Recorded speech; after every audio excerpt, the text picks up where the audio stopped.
the question on everyone's Yeah, I kind of am. I didn't want to be, but it's just how circumstances have worked out. I hope you'll bear with me. I wanted to be a much more lovable and happy person than this, but it's just the way things have worked out, you know. Bear with me. Okay, very good. We have earlier in the new year we have an old work of yours that was originally published in Warrior. It's finally going to come into print after 25 years out of print, something like that. And I know that you're keen to be involved with that, and that is of course the Bo Jeffries saga. That's going to be published by Top Shelf and Knockabout. Some people in the audience got that joke. There's not many in the audience that have got that. One of the things that I found really interesting rereading the Bo Jeffries saga is that this is a work that is very personal to you and is set in a place very similar to Northampton, and fits really nicely into the work that you're doing now. But it's one of the first things you wrote practically. And I was just wondering, first of all, have you reread it recently? And secondly, what are your thoughts about the project? Well, I've not reread it for quite a while.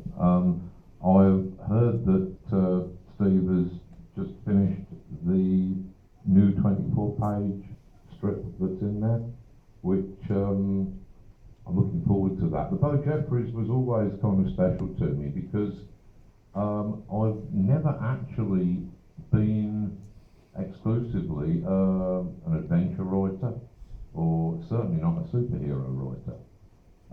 That was just largely the way that the market was, and I was working for a specific market.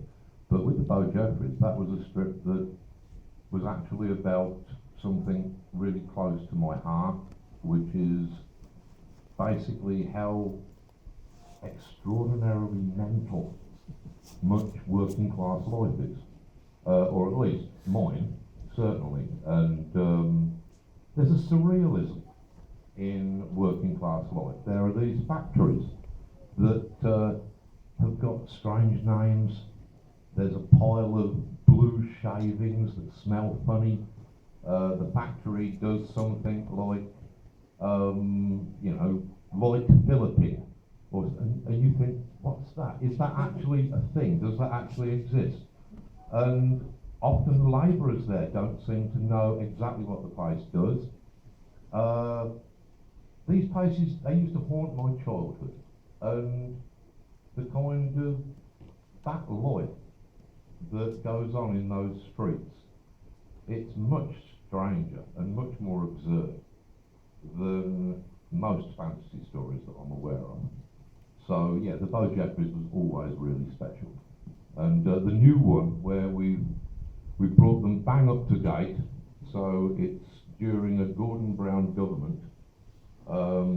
Yeah, I mean, like when I wrote it, it was quite funny. There was a lot of topical references, which would have been really funny, believe me. If you'd have read this a couple of years ago, you'd have been howling. But yeah, it's. I'm looking forward to seeing that.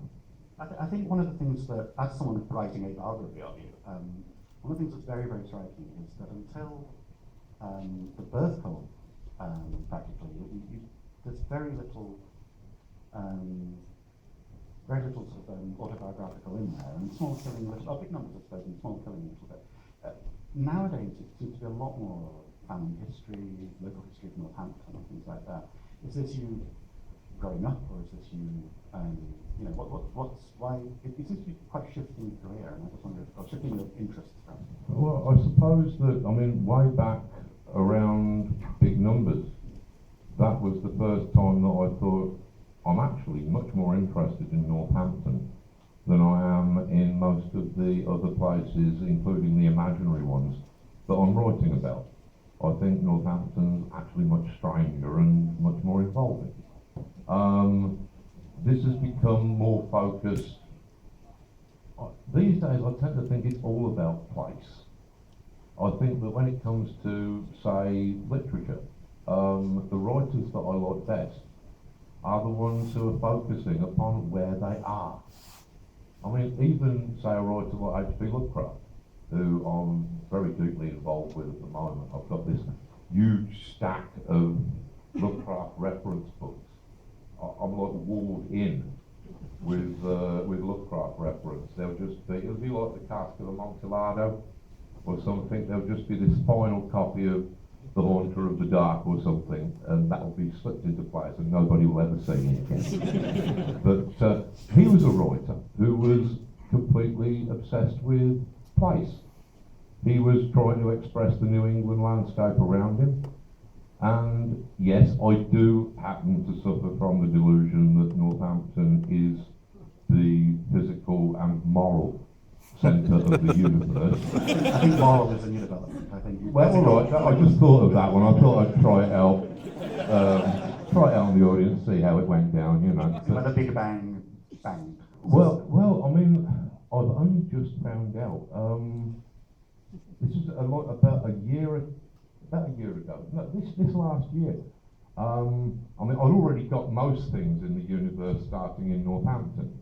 And I claimed in front of an audience that the Big Bang happened in Wiggins Coal Yard, which was just across. Was this when you were on stage with Brian Cox? Did Brian Cox say you right? It probably was. He was in the building, certainly. You know. Did he correct you? Because if he didn't correct you, I think. No, he doesn't. He's very insecure. If you say a thing forcefully enough, you know, Brian, he'll probably back down. You know. Well, you can take it as read. That is. You can take it as science has said that. But I found out about 6 months ago, something like that, that amongst things that started in Northampton, there were industry and capitalism. Now, this It's your fault. well, it sounds like kind of a large claim, but I've actually seen the underside of it's a kind of traffic bridge over a river, and halfway you have to sort of crouch down to get underneath it, and like halfway along there's beer cans, and there's sort of items of sodden clothing, and there's syringes, and there's handbags that have been completely gutted and sort of all the contents pulled out, and you think, this is the fossil imprint of capitalism, isn't it? And industry. So yeah, it does all start in Northampton. It's not just me saying that, you know. I think one of the things about the Northampton stuff, if you want to call it that, you're talking about really big themes when you're talking about this. You are talking about. I realise this, but when you're talking about the growth of history and the personality of, you know, family history and things like that, these are bigger themes than what would it take to have put on underpants and fight crime. I mean, creativity and sex and war and death, these are bigger themes than that. And I wonder if this is this. I mean, they seem to me more important. I mean, like I say, I was the only reason that I ended up writing so many superhero comics, or indeed comics at all, was because I mean, I'd started out thinking, all right, maybe I could write books, or maybe I could write poetry, maybe I could draw comics, maybe I could be a rock star, who knows, you know, sort of a show jumper, you know, ballet dancer. I was too tall, basically, you know. But you kind of, that was never really what I tried to make those things into vehicles for things that I was interested in talking about. Now, you read a lot of comics as a kid, though. You loved the American comics. Sure. Got those over. I mean, read all about it in the biography. Now, you've been quoted. You found this out today. I think you've been quoted in the Guardian as saying, you know, why would anyone be interested in superheroes? The line about anyone who I'm 42. I know it's more beautiful. Why would anyone my age basically be interested in watching Iron Man hitting things? These are children's stories for you. Could you expand on that and give us a little context? Oh, you angry, grumpy old man. This is my current angry, grumpy. Is it crazy and paranoid? No, I think I said curmudgeon. No, there was. I did get a paranoid, didn't I? I didn't say paranoid. I think it's one of the reasons. Okay. Things. So I'm aware You're being paranoid. that is part of my profile. You know. Now, What I was saying in that particular quotation, and it's one that I repeat myself tediously, so I've probably said it several times, but someone happened to pick this one up. I was saying that I don't really think that it's healthy that the characters that were designed for the 12 and 13-year-old boys, and I haven't missed out girl was by accident there. These characters were designed for 12 and 13-year-old boys of 50 years ago. And you were that first Marvel generation, weren't you? You picked up your Fantastic Four 3 or whatever, and Yeah. they were written for you, basically. That was it. I was sort of seven or eight, something like that. And they were fine. They were brilliant entertainment for children of that age. But it seems to me that surely the people of the 21st century deserve something of their own, something that was actually crafted in their times with their sensibilities in mind. I don't really see, I mean, much as I would love to just recycle the 1960s forever, we need never have bothered with another decade, in my opinion. If we had just rerun it every 10 years, that would have been great. But that is actually what we're doing, and I don't think it's very good. I really don't see that why we should be rerunning variations upon the music of the 60s and 70s. Yeah, I loved it, but this is 2013. You know, it's that's not good enough. This century needs its own music, it needs its own comics, it needs its own concepts. And I'm also a little worried that perhaps, I mean, I have said that in the 1980s, comics didn't actually grow up. I know that there were all those newspaper articles that said, bam, sock, pow, comics have grown up. But actually, bam, sock, pow, no, they haven't. No, it's what they did was, I think, and this might be a controversial statement, but I think they met the emotional age of the general public kind of coming the other way. It's like there has been a retreat, I think, in this century. I think that because of the burgeoning levels of complexity that assail the entirety of our culture, yes, this is understandable. It's too much for a lot of people. We were not designed to take complexity like this. And no previous human generation has ever had to take complexity like this. I can understand why people would want to retreat from that. I can understand why they would perhaps be more comfortable with the things that they enjoyed when they were children in simpler times. I can understand all of this. I just don't think that it is what is best either for people individually or for culture. And also, I really just hate to see people having a good time.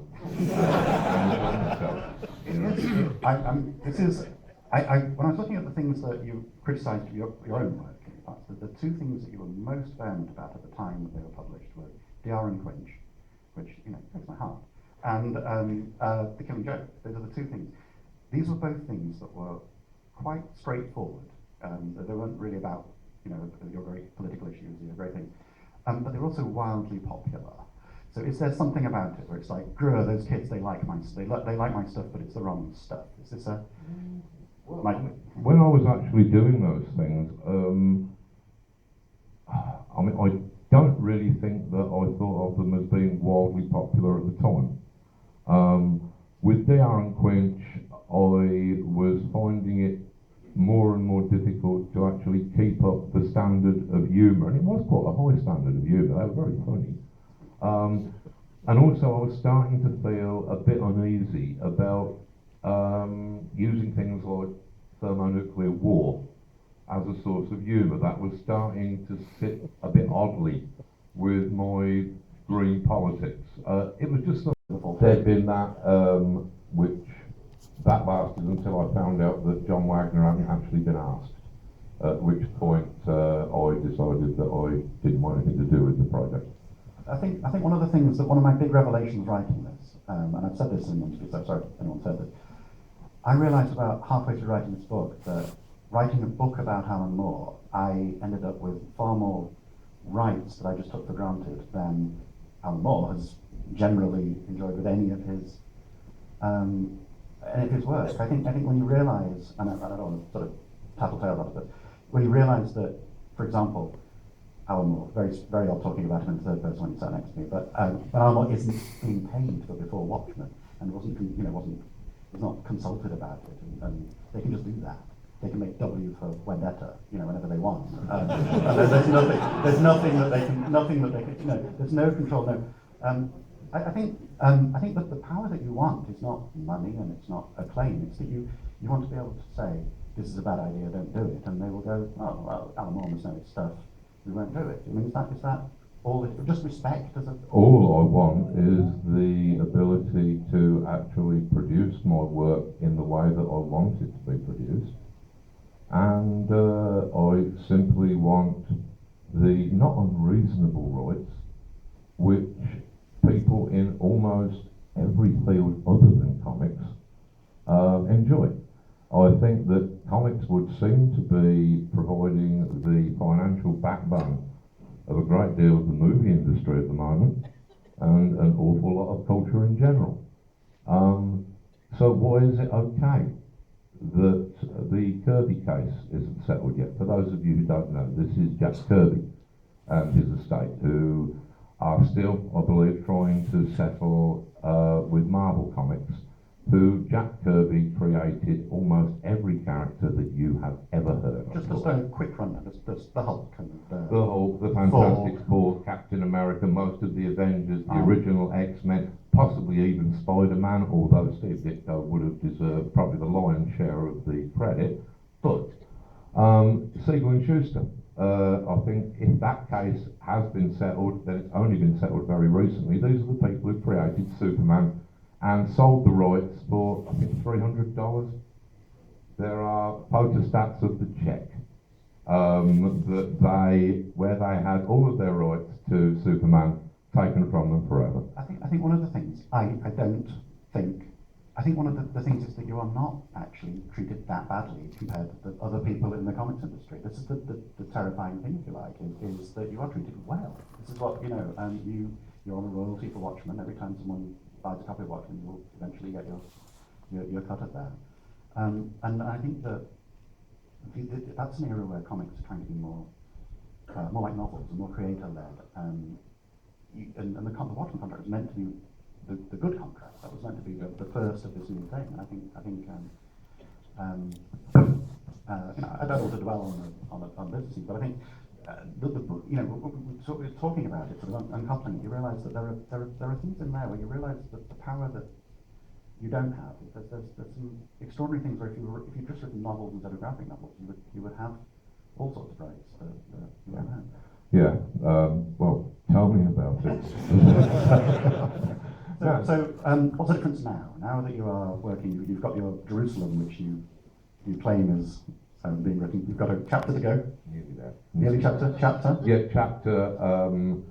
Well, I've got 3 pages to do on what is officially the last chapter of Jerusalem. Then I've got the epilogue, which is about the chapter 1. So tell us a little bit about what's. I think these people might be pretty sold on it.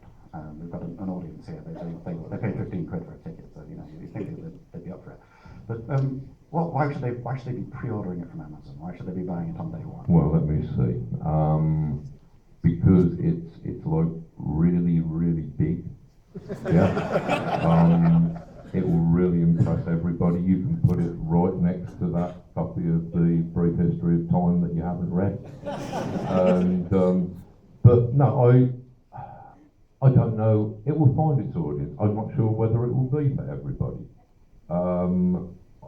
The main reason that you should probably have a look at it is that it completely solves the minor problem of death. I just thought, well, I turned 50 and I thought, this was obviously 10 years ago, I turned 50 and I thought, yeah, this doesn't really add up the same way that it used to. I can no longer kid myself that I'm roughly a third of the way through my life, unless I'm going to live to 150, you know. So I had to start thinking about it, and yeah, actually I'm pretty certain that I've cracked death.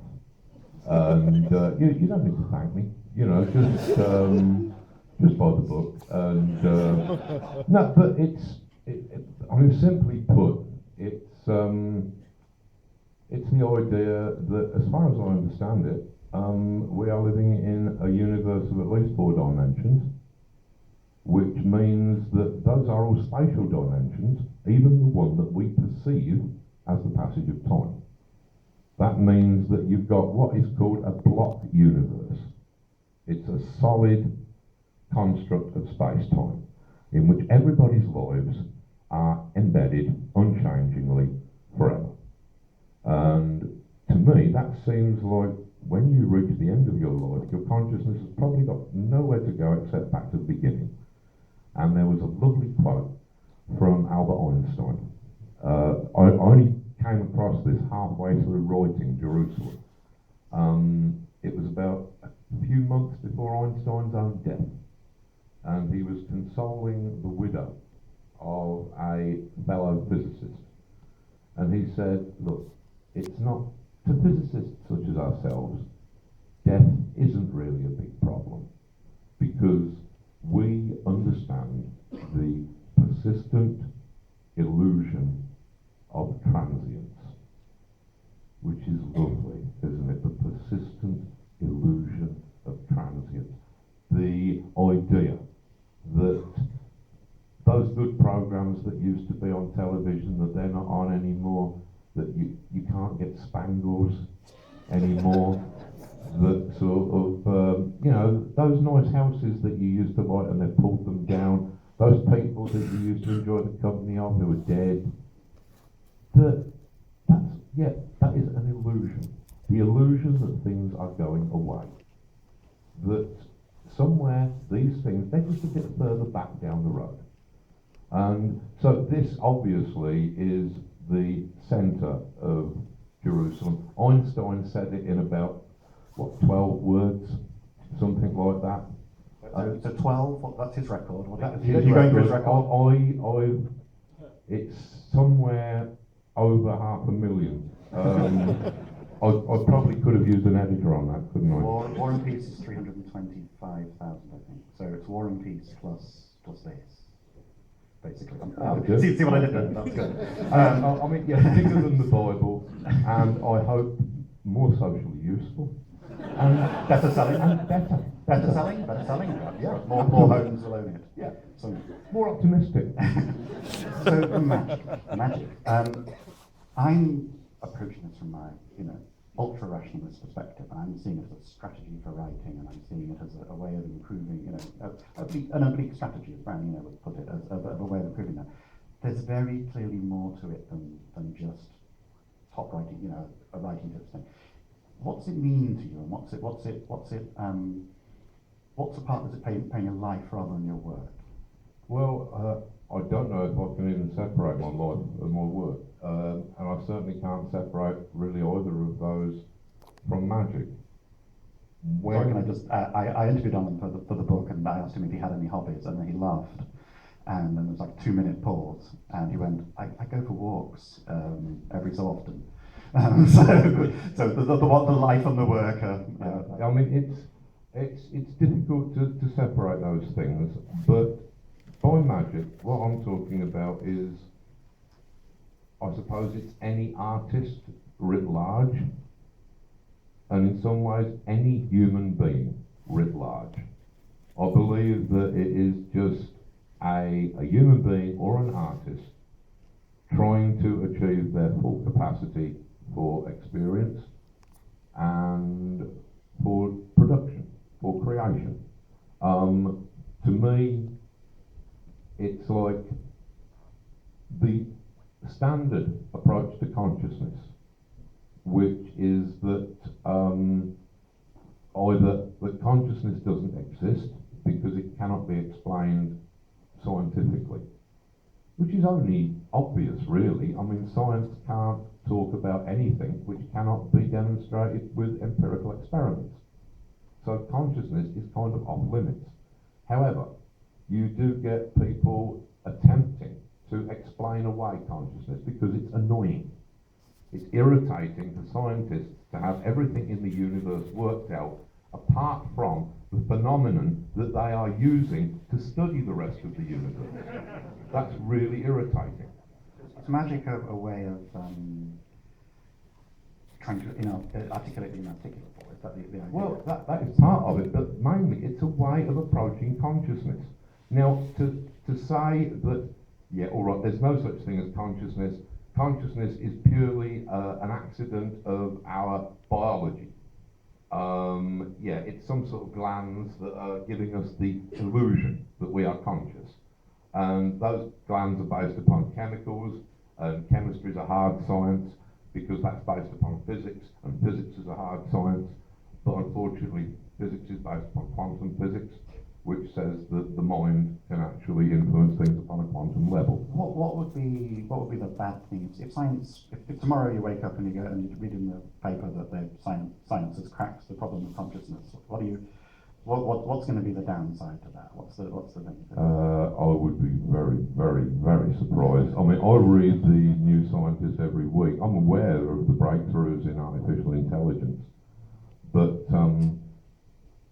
you're never going to be able to crack the problem of consciousness. In fact, you're never going to be able to crack the problem of artificial intelligence because, as Alan Turing pointed out with his Turing test, which is, that's not actually really a test, it's a joke. He's kind of pointing out that you can't ever tell if a machine is conscious because you can't tell if I'm conscious. You can't tell if the person sitting next to you is conscious. You don't know that this is not all a dream. And all right, it's probably not, but sort of that is, it cannot be proved otherwise. So the thing of consciousness, it's something which science really cannot approach. So art is a better tool for the job? Yes, art is a much better tool. And if you've got to have a concept of consciousness, then for an artist or a creative person, I really don't see why you should have to limit yourself to the rather sterile and barren conception of consciousness, which is all that science can actually formulate. To me, magic is a different approach to consciousness. You are imagining that maybe it's capable of doing different things, that maybe there are ways of handling your own consciousness, that maybe things like ritual are ways of programming certain psychological experiences. If that's all they are, then I'm completely happy with that. I do not know that gods and entities, they certainly don't exist in the same physical sense that we do. I think that's a pretty safe bet, isn't it? Show of hands. Yeah. But sort of, the thing is that by actually treating those concepts as if they exist, we may just be reaching some other part of our own psychology that we've not previously had access to. But if that's all it is, that's still pretty good. Okay, I think it is now time to invite Kevin O'Neill and Melinda Kevy on the stage over there. So, question, but it's basically going to be the same question dressed up, which is, what is it like working with this gentleman? What is it like to receive the infamously long scripts? Well, first of all, Melinda, does he give you the 94-page scripts as well, or does he just kind of, is it Marvel style? You sort of sketch it out and say, oh, there's a dragon in it, or whatever. You know. Well, on occasion I'll get a rundown on what's going on, and as he mentioned, he has about 162 books of criticism on H.P. Lovecraft, so I've learned way more about H.P. Lovecraft than I ever wanted to. But since he's been working on that particular project and he's been reading stuff to me, I actually enjoy the part he wrote. It's just She calls it my love crap. Did I say that out loud? Thought he just thought that, he didn't mean it. Writing in my diary, you must do that. Kevin, no. you get, we've seen the publication of the Big Victorian Gentleman scripts, and I think one of the more extraordinary things about, sorry, that's a terrible thing, is you actually add detail to those panels. He gives you these ridiculous panel things, and you add, there's another thing. I went mental. I actually lost my grip. It's actually on the Black Dossier, to be honest. When Alan sent it to me in bite-sized chunks, and when I was cleaning my studio, when I finished it, I assembled it all. And it was like, it was a monster. If you got that all at once, you'd run a mile. You just couldn't bear to think of how much work that is. But I had 20/20 vision until I worked on the 3D section of Black Dossier, and now I have to wear Health and glasses. safety claim coming out. And Alan, just as for people listening to us on audio, Melinda is now playing, is that the world's smallest violin? And the other thing, Alan's scripts have had an uncanny effect on my private life as well, because even though I draw incredibly slowly, so when he writes them, it is often several years back.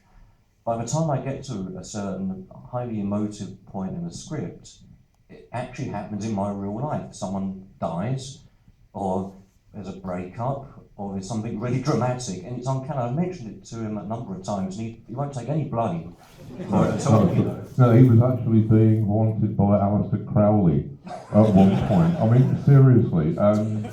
He kind of thought this was something to do with me. He was trying to pin it all upon me. You know, blame the hippie. You know. One thing I've written Turtle comics in my time, just literally Turtle comics. It's really much easier to write a comic than to draw one, because you can go, the big army comes over the hill, there are 1,000 of them, and they've all got a different facial expression. Over to you, Melinda, over to you, Kevin. I'm really glad you said that, because I mean, is this something that artists secretly burn away at, and they go, I might be working with Alan Moore, but well, actually, something that's fascinating to me has rarely happened, but Alan's had, how do you put it, an unsympathetic artist collaborator. But occasionally, it's happened where you can see they read what they do customarily is just read the dialogue, the word balloons, and ignore all the description. So what you end up with is this kind of discord between a brilliant script and what it should look like, you know, how it should be constructed. And it's like ignoring the blueprints if you're building a house, you know, so you've got the bathroom out in the back garden and all the rest of it. It's just chaos. It's insane. So when I first read one of Alan's scripts, I mean, it's daunting. And I'd worked with Pat Mills for years, and I thought that was bad. But, you know, the second half of my career has been infinitely more. Can I just say, I just reread Robusters, and the robot, the blind robot who has a robot guide dog with eyes is one of the one of the great comic moments. Those were the easy years, you know. Melinda, so when you're trying to visualize these things, there's a Star Wars anecdote where Harrison Ford runs up to George Lucas and goes, you know, you can type this shit, but you can't actually say it out loud. Are there moments where it's like, you draw it, you know, or this is, you know, I think, or is it a case that he's sympathetic enough to, you know, see it from the artist's point of view as well? When I wanted to work with a writer, I imagined a writer who actually was a writer. So I don't have that problem about George Lucas and Star Wars and stuff like that. Because he came up on the dirty end of the lollipop and thought that was literature and was happy with that. But that's film. So no, I wanted a real writer. So whatever I did get, I got a real writer. And Alan writes very specifically for each individual artist, I have to point out as well. Plays to your strengths. I think that's one of the Scripts things don't that a go lot of to- artists say. A lot of writers write, and it's sent out by the editor to who they think might suit the script, which is a kind of horrible way of working. It's just the industrial way of working. Whereas I think Alan tailors for all of us who worked on his. Not sort of interchangeable components. I mean, which way round is it? Do you think, oh, I've got a Kevin O'Neill project, or do you write something and go, you know what, Kevin O'Neill? Well, no, I mean, like, say with Lost Girls, I mean, like, that was completely conceived for Melinda. Before when you barely knew each other. Well, when we wanted to work together upon this project, and so when I was putting Lost Girls together, I'd seen Melinda's work, I'd seen her coloured work, which I hadn't seen before. He's a fan of mine before I was a fan. I know, you write Yeah. about you. Yeah. But sort of, it's like, all of that, you're going to work to the artist's strengths, and the same is true with Kevin, the same is true with most of the artists, all of them, probably. If I had a relationship with them, then it would be stupid not to work with what they do best, you know? Okay, Melinda, I mean, the relationship, I'm sorry to sort of bring the sort of gossip mag thing in here, the relationship. Which way, you know, were you able to separate your, whenever I tried to write this in the book, it was always like, their romance blossomed, and it's just like, and I felt, you know, draw that, you know. You're not asking who the guy is. No, I'm not going to ask you, no. What I'm going to say is was it connect, were you able to separate the work, or was it all part of the wonderful process, the creative process became part of the personal life? Well, uniquely and freakishly, it was an alchemical process. Nobody can ever do it again, I swear to God, on my life and everybody else's life I know. Nobody else is going to do this again. It was too damn hard, but we did it. And it was alchemical, and it was personal. And we're very, very careful about what kind of emotional input we put into the relationship, as well as how we dealt with the book, because we realized, to our own great sense of panic, that although we were getting to really care about each other, we also had this massive book to do. And I don't know how many men and women have worked in pornography together, perhaps Cyrus Gainsborough and his daughter, I don't know, but other from that. We'll cut that bleeding course. Yeah. So. You should come over from France if you sue us. And we'll cut them off. All the good bits. This is what. No, it was very, very hard. It was very amazing. We managed to do it. We still talk about how the hell did we do that? You know, we're still friends. We're still married. Although I like thinking that people thought you might be I mean, this is a question. leaguer partner. A question for Kevin as well is you know, you've known Alan a long time as well, and worked with him a long time. Is it, when you're working together, are you able to argue? Are you able to sort of can it stain the friendship? Can it stain, you know, can it get in the way of that?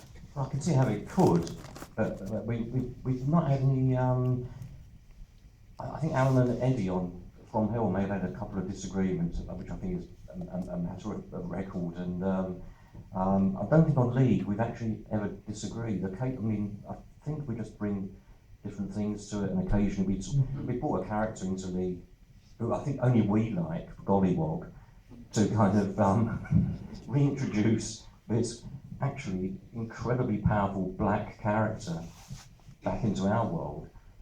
Who's completely misunderstood. Now, I think most people just take it as like the Robinson's Jam Gollywog or something, and don't quite see it that way.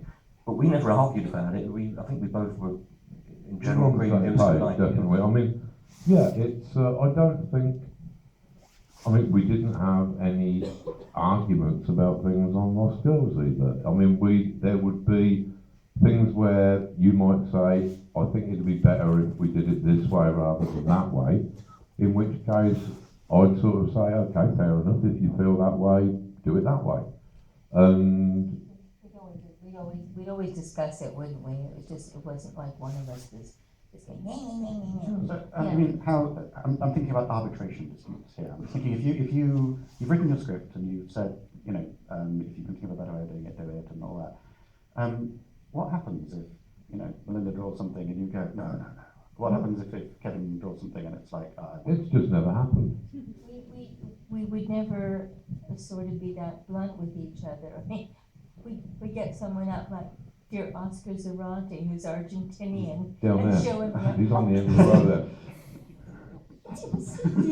Well, it was Oscar that pointed out to me that I'd done rather poor drawing of Dorothy, purely for the benefit of the book, which I really appreciate. But it actually happened after Alan and I had a bit of a tiff. And I went home and drew Dorothy looking a bit sort of unhappy in orgasm. So Oscar said, I don't think that works, Marina. She doesn't look happy at all. Eh? Oh, you can't do the voice. No, you can't. He's right here. He's right here. You can talk about gollywogs, but you cannot do that one. Sorry. I'm terrible. I offend a lot of people when I try to do anything but Americanese. I do apologize. When it comes to offence, I think it's quite interesting. Lost Girls is clearly it's always meant to be something that's sort of on the extreme, where you're sort of testing a boundary.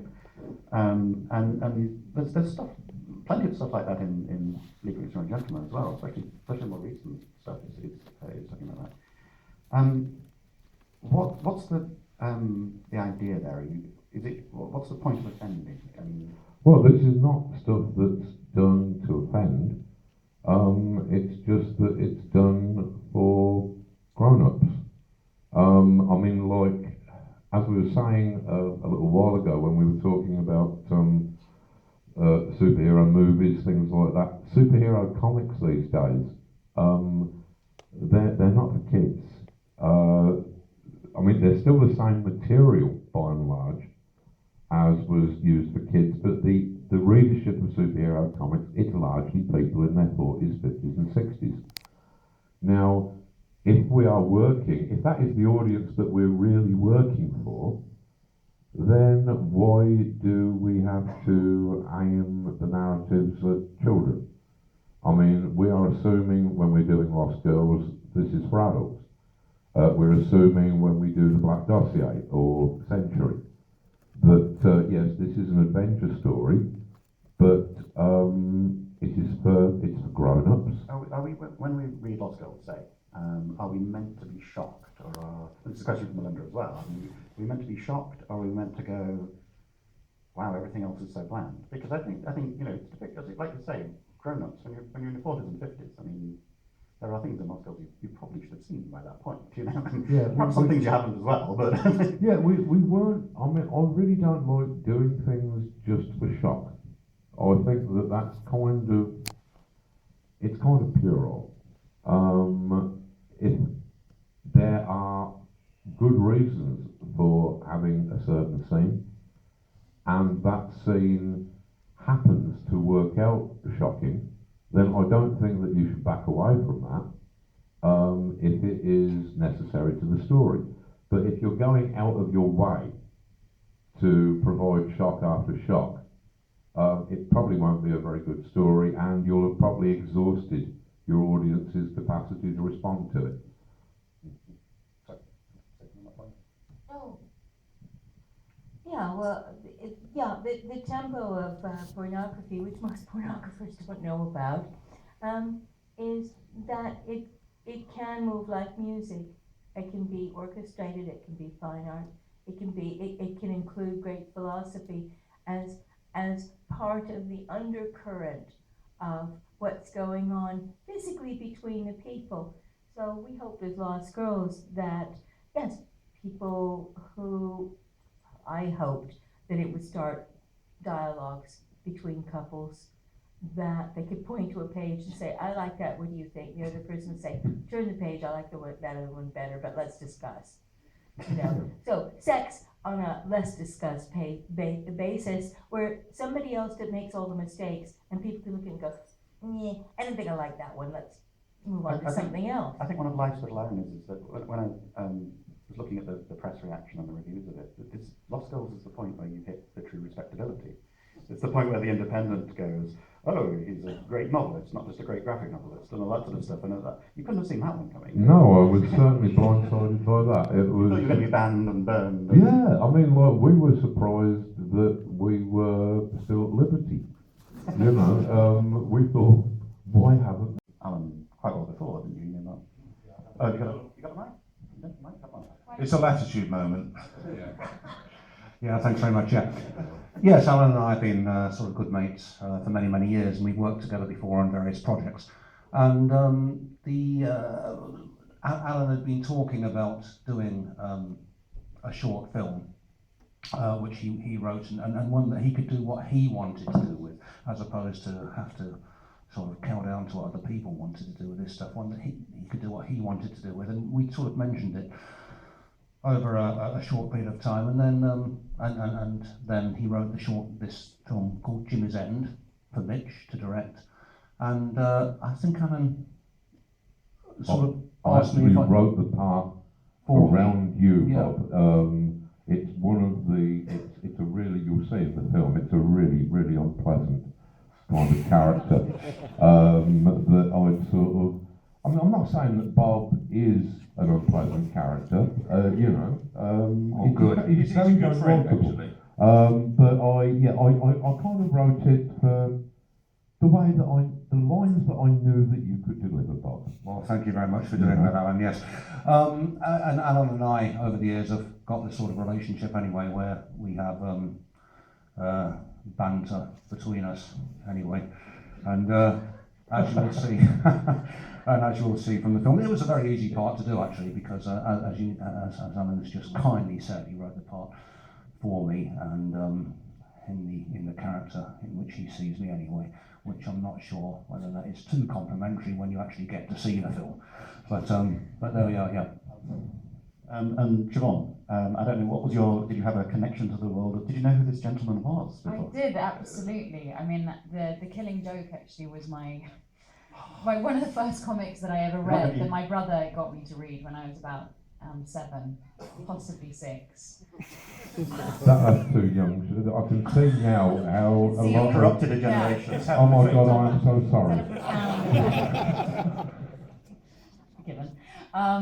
Still one of my favourites. Yeah, of course. And Mitch and I had actually done a photo shoot together, 2 photo shoots in the past for some film PR work, and some films that I'd done, and we'd stayed in contact, which has been, because he's all right, I suppose. Allegedly. And so just out of the blue, I got an email from Mitch, just saying that Alan and he would, going to make some films together, and that they would like me to play the lead. And the way it was pitched was, I love my job as an actress. I am just so lucky to get to do what I do because I love it. But on the flip side, especially in films and TV, a lot of the time as the actor you turn up and it's very much kind of, regardless of whether you're the lead or just kind of spending, a few days on set, whatever, doing your stuff, you have no control whatsoever. And it doesn't feel so much of a collaboration as my great love, which is the theatre. So one of the main things, which was the biggest draw, was actually the fact that we were going to do this as a collaboration together, and and be free to do our own things. I think it's interesting. We're going to see the movie, so the 15-minute Act of Faith, and you are Faith and Act of Faith, if people don't know. It's a very sort of complex part. It's something it must involve lots of judgments. How much of that is sort of dictated in the script? How much of that came through discussion? I mean, we did discuss it, we did, but I think, very much from Alan's writing, I was very clear in my mind of how, Faith was, and, I hope that it tarried with... No, it did. And I think Alan's scene descriptions and his character descriptions is just so in depth. Yeah. And when you do look at other screenplays, which I've now subsequently done, you actually see that a lot of the direction there is just so, it's a white bloke, he's 35, and that's about it. Whereas on this occasion, I mean, everything that Alan provided, it was just so in depth. So as an actor and an actress, you actually get a greater understanding of the character before you even get in front of the camera. And then at that point, that's when you can start bringing it alive. Yeah. I think one of the things people picked up on, and we're surrounded by red curtains here, so it's thematically, that you've been a big fan of David Lynch for a very long time, and there's Lynchy stuff there. Well, I mean, like, the thing is, yeah, we saw that, and yeah, I did quite like David Lynch. However, I would have to say that I mean the curtains that was Mitch's idea, and also the only film that I can think of that doesn't have curtains in it is perhaps like 1,000,000 years BC, and I think that they actually slipped up and they did have some curtains, kind of fur curtains. Animal skin. probably, yeah. Mammoth curtains. And yeah, and we read one review saying yes, it's got lots of David Lynch things in it, like curtains, you know, and clowns. 50s music. And I thought, hang on, 70s. what kind of, are there any David Lynch movies? I mean, was there a really jolly bit in Elephant Man where the clowns came on and sort of probably kind of got out of the car and then the car fell to bits and then they threw a bucket of glitter and all the rest of it? I don't actually remember any clowns in David Lynch movies. I think that people just think, oh, clowns, that's probably a bit David Lynch, you know. But yeah, all right, it's sort of. You were a big Twin Peaks fan when Twin Peaks was on, weren't you? Sorry? You were a big Twin Peaks fan. Huge Twin Peaks fan. You said before that if you were That going to write really about wasn't what we. Yeah, and David Lynch is probably somewhere in the mix. Yeah. But So when you're thinking about cinema and you're thinking about what I can do in this wonderful new medium, what was the toys you could play with that you hadn't been able to play with before? well, I wanted to play with as few toys as possible. I think we both did. I mean, like, I certainly have a kind of Khmer Rouge Year Zero approach to filmmaking. I wanted to, and I think that Mitch felt the same about this, that I wanted to not have CGI, to not go for all of the things that have become commonplace, to just focus upon the story, to not have any special effects that we couldn't actually do for real. So this movie doesn't end with Samuel L. Jackson inviting them to join the Avengers. Shush. I've given away the end. No, it's those were the main things, and we talked about films that we both enjoyed. I mean, I really love things like Jean Cocteau, The Belle and the Bête, which is, there's no special effects in it. The ones that there are completely ingenious and have real poetry to them. I think what we need to do now is actually Watch the film. Watch the film. I think we're going to start with Act of Fate, which will say it's about 15 minutes, 16 minutes, something like that. We have Siobhan centre stage and pretty much only person in there. I think. Yeah, there's some voice work, yeah. So enjoy that. I think we have to leave. Alan, if you had, sorry, Hannah. If you had some advice for somebody who wanted to stimulate their own creativity, what advice would you give them? I would say,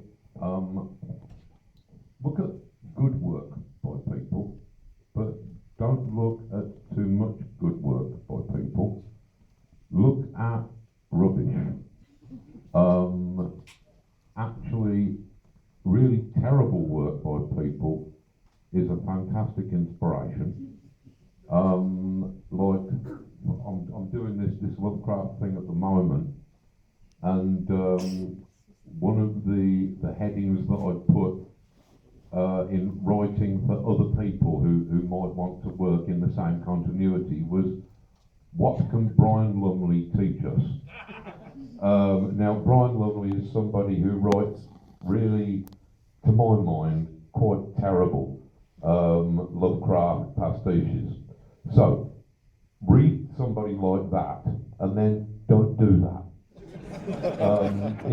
I know that I'm being deadly serious here. I mean, I had my daughter Leah was talking to me the other day, and she was saying, you know that thing that you said about how it's better to read bad work than good work, and she was just finding the same thing was true. The thing is, great work, unless you're careful, it can lead to you just emulating somebody who's already done it better. To find your own voice, get a bit critical.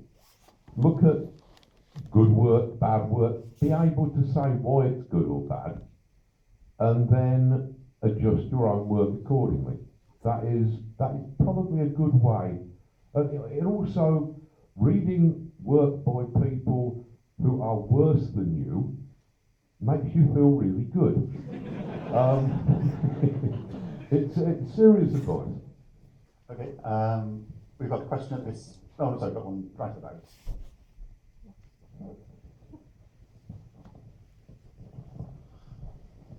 Ian Sinclair talks about a place possessing him, and he's sort of channeling place. Did you ever expect to be channeling Northampton? Well, I mean, somebody has to do it, don't they? It's like, I believe that, all right, yeah, I happen to be pretty much fixed in Northampton.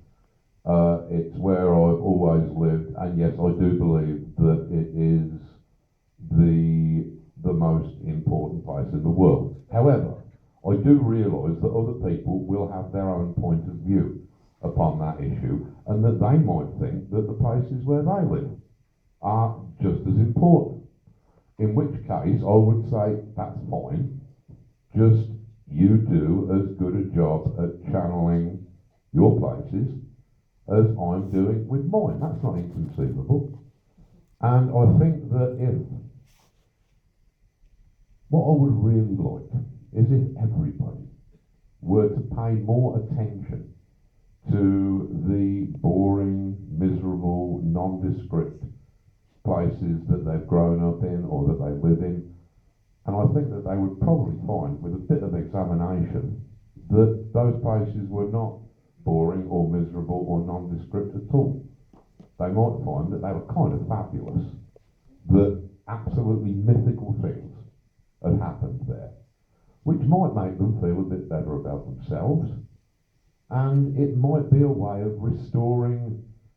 I think that meaning is a vital commodity, and it's like radioactivity. It has a half-life. Meaning kind of bleeds out of things, and I believe that our communities mean less than they did 50, 60, 70 years ago. I think that meaning has been leached out of them, and we live in meaningless communities, and therefore we think that we internalise that. We think that we are meaningless. I think that by channeling the place that you live, if you like, there's a way of actually reinvesting some of the energy that places actually need to survive psychologically, and that the people in them need to survive psychologically. I think that if more people were to use the tool of poetry to investigate the world surrounding them, it might be a more interesting and a more elevated world that they found themselves living in. I mean, yeah, I just happened to be born in Northampton, Northampton's, I'm not sure how that Northampton feels about that, but that's not really my problem. Okay, okay. Yeah, thank you. A question about your magic and your work. What point in your life did you make the connection between magic being your work and your work being a form of magic? And what led you to that conclusion? Well, I'd got about as far, I mean, there were various things. I've given various answers to why I got into magic. All of them are true to a certain degree. But one of them was that I felt that I'd more or less exhausted what I could do with my work while remaining within the boundaries of strict rationality. I felt that I'd gone quite a long way with my writing, but I felt that if I needed to go further, I was going to have to somehow break through into some new territory, and to try and connect up, if you like, with some of the writers that I really admired, who seemed to me to be visionaries, who seemed to me to be people who were kind of constructing a reality that was in some ways more real than the everyday reality surrounding us. They weren't just writing fantasies. William Blake wasn't a fantasy writer. He was writing this incredible symbolical material in a totally private language and hoping to sort of to illuminate the world around him. And I suppose that after my initial introduction to magic, I began to see that, yeah, this is pretty much what all artists are doing, whether they know it or not. And indeed, one of the problems with art at the moment, as I see it, is that there is nothing of the visionary in it. There is nothing of the magical in it. There is nothing of the numinous. This is the thing that is wrong. That I believe that art is magic, magic is art. I believe that if those two fields were to perhaps talk to each other a bit more, perhaps swap methods, I think that if artists saw themselves as magicians, then they might do something that has got real fire, real meaning, rather than just this sorry conceptualist stuff, which it's not even a real concept. It's a concept in as much as a piece of advertising that you see on television is a concept. It's empty. And to me, if that was reinvested with magic, then art could start doing the job that it is meant to do. Conversely, if a lot of the magical orders that are around today were to actually regard what they did as art, then there might actually be some point to their existence. Yeah. Yeah, sure. Yeah. Alan, one of the wonderful things about Lance's book is that he really looks at your sense of humour, something that's kind of been overlooked by many people in the past. Do you have much opinion on that yourself, or do you think you could have maybe had a different career as a stand-up? Well, I've got a lot of friends who are brilliant stand-ups. And like Robin Ince has been nice enough to ask me down to the Bloomsbury Theatre for the last 3 or 4 Christmases. And so I get to go out on stage with people like, you know, Josie Long and Stuart Lee and like Barry Cryer, and people who are really funny, and like I am really not. You know, like, well, at least compared with sort of with those kind of people, it makes me aware that, yeah, all right, they probably couldn't handle a long comic narrative with the same elan that I could. But although can I do No one's really doing it. I was going to say, there was one thing that I did say that was quite funny, even if I say so myself. I was talking about how amongst people who thought that Northampton was the most important place in the world, there was God, because like he was directing a lot of angels apparently to Northampton in the 8th century. It was very popular with angels. So God obviously thought that Northampton was quite special. The other person who thought that Northampton was quite special, that was Hitler, whose invasion plan ended with the capture of Northampton. Once he'd got Northampton, everything else was a foregone conclusion. So I thought, right, so if you want to say that Northampton isn't the most important part of the entire universe, then you're not only arguing with me, you're arguing with God and Hitler. And like, that is the dream team. And I thought that this would be a great children's kind of cartoon series for a Saturday morning, and no, it would, and I thought, like, and I even came up with a theme tune, which was Alan Moore, Hitler and God, though their friendship may seem odd. One made space-time, one hates Jews, and one wrote some comics that got reasonable reviews. And then, no, that's just the first verse.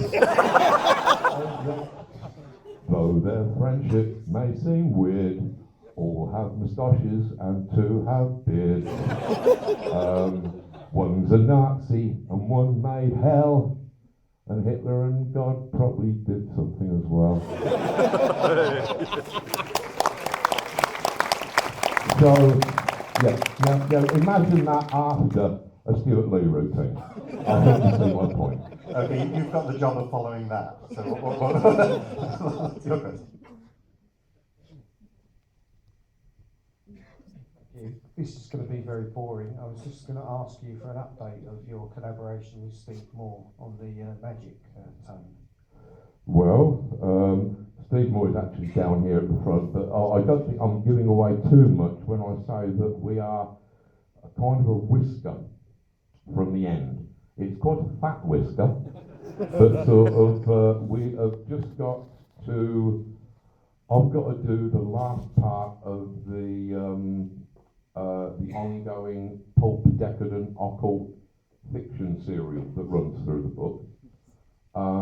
Then we've got a couple of things to do on the tarot cards and on the Kabbalah board game and the pop-up temple.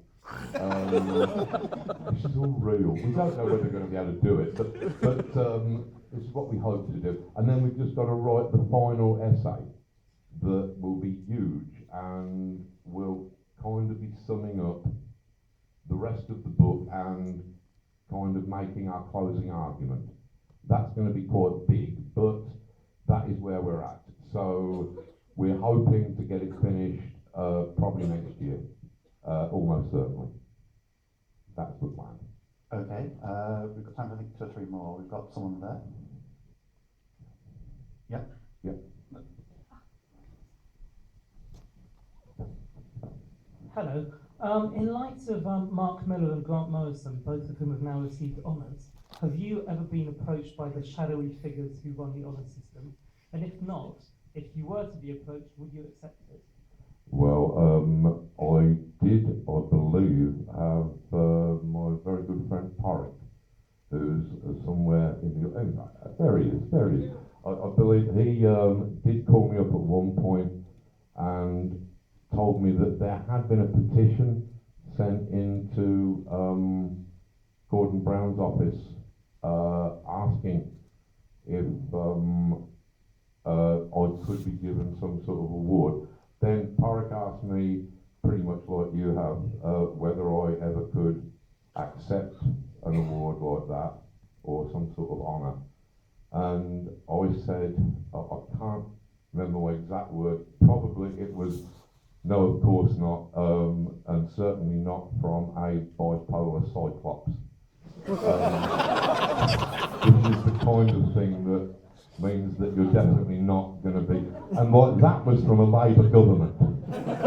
You know, I certainly could never take awards from this particular government because now this is old-fashioned. It's one of those kind of 60s beliefs, you know, but I kind of think that culling the disabled is wrong. You know, I know it's crazy, isn't it? But so to actually accept an award like that, you're condoning the behaviour of the people who are giving you the award. You're saying that's all right. No, that isn't the way that I was brought up. I really could never accept an award from a Conservative government, and I could not accept an award from a Conservative government pretending to be a Labour government. So, no, I don't like prizes, awards, I don't like them. I'm sure it's very nice and people mean well, but it's gonna, if you take any notice of that stuff, you're doomed. If you actually measure your life in Eagle Awards or Harvey Awards or whatever they do now, you are doomed. I threw out all the awards, then my mum said, oh no, that's a shame. You don't want to throw them out, have them round my house. And then she gored herself upon my Hugo Award, and they all went in the bin. This is not because I'm resentful or ungrateful. I'm just not interested. That's not, if people have enjoyed the work, that is the only part of the contract that I was interested in. I didn't want stuff to clutter up an already far too cluttered house. Okay, I think we have time for one last question. So we have hand waving there. Hey, just going back to the consciousness thing you were saying before, I was just wondering, have you ever read Biocentrism, the book? Who's that boy? I can't remember. It's very good though. You should read it. It's quite scientific, you know, but it sort of studies the problem of consciousness, but with quantum physics sort of in it. It's good. It sounds interesting. I mean, well, I'm not sure how much your mention of the word quantum physics, that I'm not sure about that, because that is a word that tends to get used quite a lot these days. Yeah. I'm not sure whether consciousness has anything to do with, there's the observer effect, things like that. I haven't read the book that you mentioned, but there is one book upon consciousness which it's brilliant. It's the Julian James, The Origins of Consciousness in the Breakdown of the Bicameral Mind. You don't even need to read the book. If you just remember the title, then you can kill any intellectual conversation. Don't And on that bombshell, we have. Okay, everyone, thank you very much.